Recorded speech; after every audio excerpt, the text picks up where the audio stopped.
भारत सरकार नोटिफिकेशन आइला 2025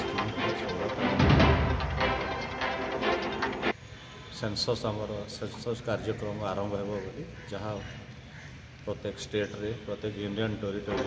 होगा जाऊँगी 2011 पर 2027 वर्तमान सेंसस कार्यक्रम हम जहाँकि दुईटा फेज रे हम प्रथम फेज रे एप्रिल 16 तारीख को ओडिशा आरंभ हो मे 15 तारीख पर्यंत 2026 प्रथम फेज रे हाउस लिस्टिंग सेंसस हाउस गुरुत्व दिखाई एनुमरेटर और सुपरवाइजर मैंने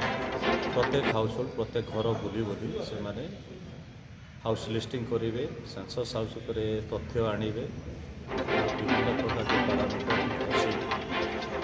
सोशियो इकोनोमिक सामाजिक परिस्थिति आर्थिक परिस्थिति बेसिक एम्यूनिटी जोटा अच्छी आप बिजुली अच्छी कि नहीं पानी सुविधा अच्छी कि नहीं मौलिक सुविधा एक्यूरेट डाटा नेबे एवं रिपोर्ट दाखल करेंगे आउ परवर्ती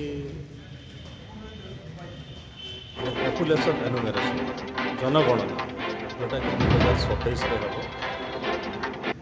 मार्च 1 ରୁ 31 तारीख पर्यंत जो